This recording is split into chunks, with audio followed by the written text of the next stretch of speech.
Hi, Pastor Josh, Willow Creek Bible Church. Genesis chapter 1, verse 16.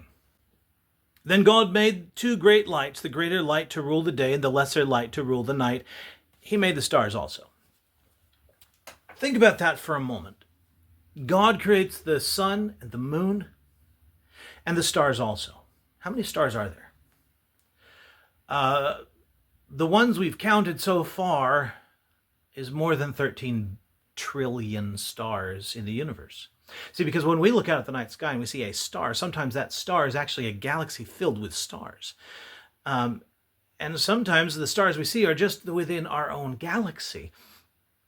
There are so many stars and planets out there that God cares for each one. He calls all the stars by name, it says in the Psalms.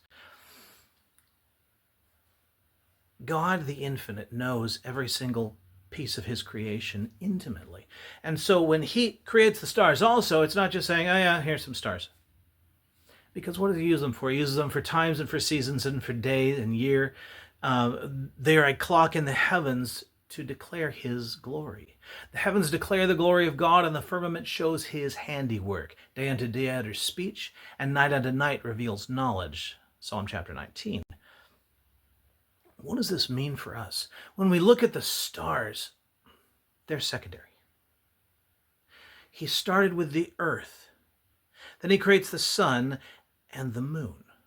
And then the stars, they are quaternary to our planet. Jesus came to earth, not to some other planet in the universe. He came to earth to save mankind from our sins. He created earth first and inhabitable for people. You know, we've looked through the stars as far as we can see.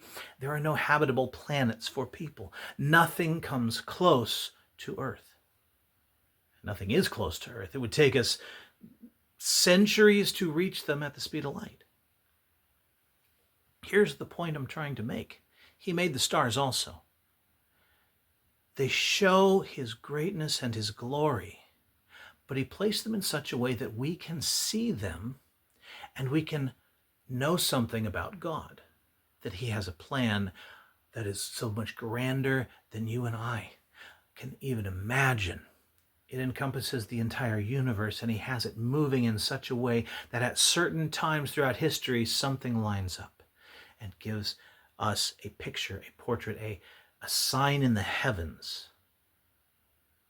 So when we come to Revelation chapter 12, we see this. Now a great sign appeared in heaven. And we look at these things and we can actually see constellations in the night sky portraying these very things at certain times throughout history. And it's salvation history portrayed in the stars that God planned out from the very beginning when he created them on day 4. God knows the future, and he knows every single detail in the universe.